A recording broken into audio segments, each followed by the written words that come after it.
Disruptive. America that I thought weird thing to happen. Hello, one and all. Welcome to this edition of Kitz Corner. It's been a fantastic day so far. So there's a journalist by the name of Lowkey on this platform called Double Down News. And yes, I get the name. Kind of sounds funny, but not what you think. This journalist Lowkey is about to do an expose on Israel's secret role in the UK. Now, we know about APEC. We know about these lobby groups that funnel money, that bought out politicians, that bought out media, that bought out certain corporations to aid alongside the Israeli intelligence to manufacture this, regime and war and the constant struggle with Palestinians. They are the ones aiding towards it because, again, as RFK Jr. even points out, Israel is basically our military alliance. Israel is basically an aircraft carrier in the Middle East for U.S. purposes and global empire purposes to surveil, to track, and monitor other nations surrounding Israel.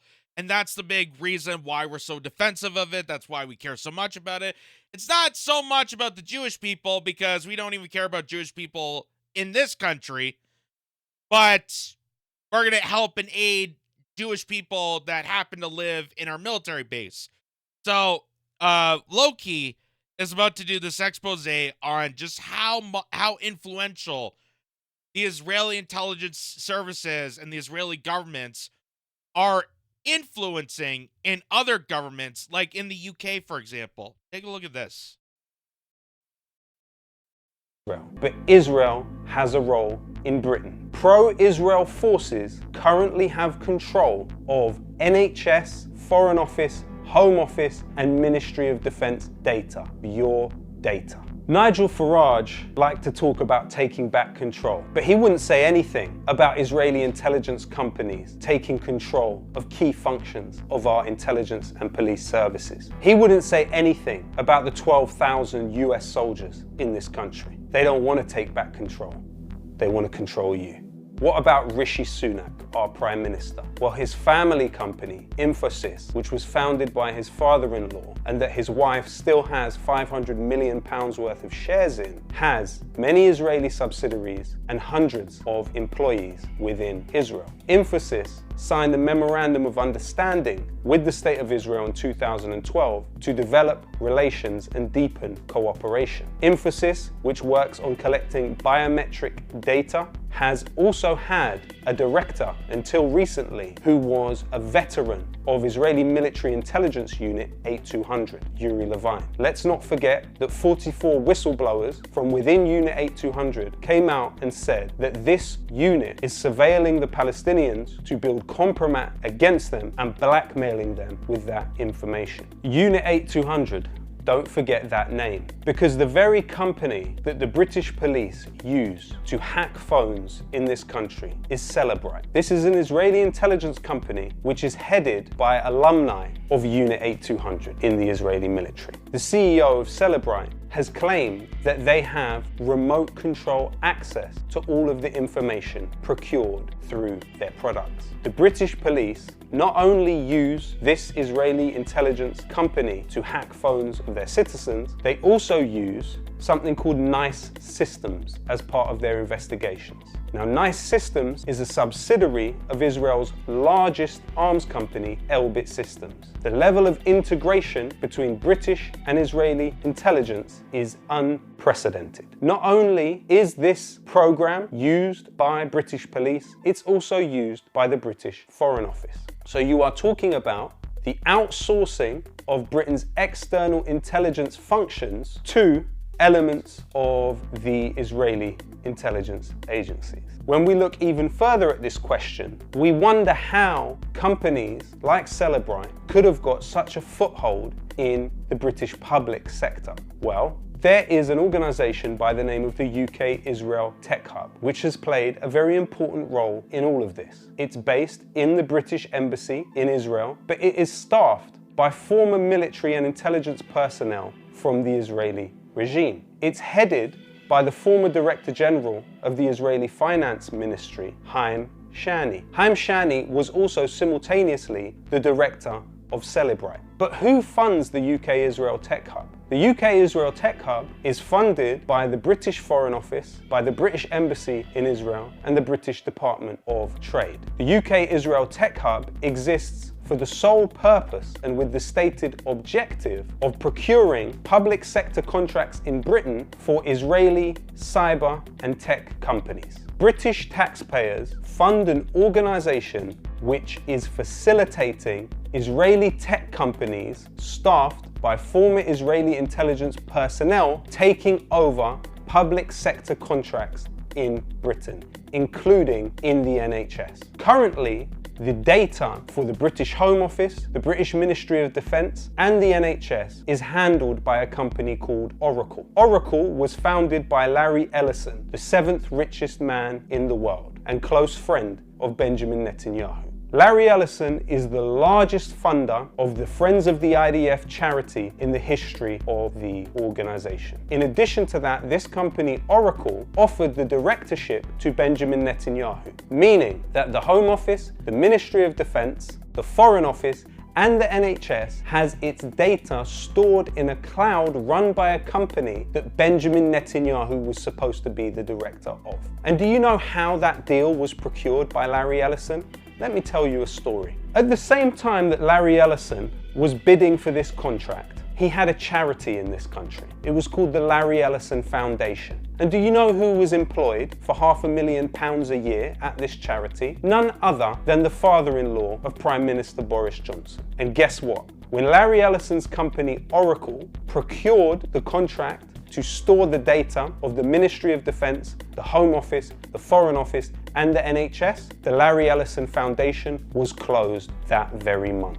In addition to that, British Telecom is a key backbone of this country's infrastructure. It delivers telecommunications to millions of people. But why was it that the British government initiated a national security investigation into the latest shareholder takeover in British Telecom? Currently, the largest shareholder in British Telecom is Israeli-French businessman Patrick Drahi. Now, when he took the largest share in BT, the British government launched an investigation in that purchase on the basis of national security. But what could possibly be their issue with Patrick Drahi? Patrick Drahi is the founder and owner of Israeli news channel I-24. I-24 was found by Haaretz newspaper to work as a proxy of the Netanyahu family. I-24 employs tens of former Israeli military and intelligence personnel. In addition to that, Patrick Drahi purchased the Liberation newspaper in France, founded by Jean-Paul Sartre, and replaced the editor with a former agent of Unit 8200. Patrick Drahi has also been involved in funding organizations that work on settlement in Jerusalem. Patrick Drahi is currently the largest shareholder in British Telecom. This is a question of sovereignty. How is it that a state which outsources key functions of its intelligence and police services, that allows its data from key institutions to be given to former agents of a foreign power, how is it that a nation or a state that does that can have any claim to sovereignty? The question now is, how can those in the British public who feel passionately about issues like patriotism justify their willingness to outsource these key functions of the state to Israeli intelligence cutouts? Palestine Action has launched a campaign which has seen 2 sites in this country for Israel's largest arms company, Elbit Systems, be shut down. The British Ministry of Defence cancelled £280 million worth of contracts with Elbit Systems because of Palestine Action activity, and they cited operational sovereignty. It's clear there are those in the British establishment who know what has happened here. The trilateral security state of the United States, Israel, and Britain renders Britain essentially a colony of the United States and Israel. Time to push back. Mainstream monopoly. Wow. Whoever thought Israel would be the J. Edgar Hoover of settlements? Like, their whole entire operation, their whole entire shtick, their whole entire economic base it seems like, for Israel is information intelligence, gathering the information, blackmailing countries to do whatever it wants to do. Like, it just like that seems to be the go-to for the Israeli regime. It just seems like all they have is blackmail. And that's how they get the US on board. That's how they get Canada on board. That's how they get the UK on board. Because, hey, we could just use our intelligence, our IT advancements, our corporations, invest it into your infrastructure, and then take that data and then blackmail you guys, you taxpayers that are paying money for us to invest into your infrastructure, and blackmail you to get away with crimes. Like doing an occupational warfare on Palestine, like doing a genocide in Gaza, like slaughtering millions and millions of children and mothers and young and daughters and sons and fathers, innocent lives that have been carnaged by the genocidal impact done by Israel. They can get away with the war crimes because, hey, we already bought into your infrastructure and we have your data. So if you say otherwise, we can just blackmail you and all word gets out. That's just, wow. And that's just in the UK. Like, imagine the expose if someone had the balls to look into how heavily invested the United States companies' infrastructure is tied to the Netanyahu kill regime. Like, imagine the ties connected to all this. And that is why we are so desperate to do anything that we can to find a way to continue on this occupation. That is why we were so defensive of Israel. That is why we consider them allies. Not because we actually give a damn or care about Jewish people.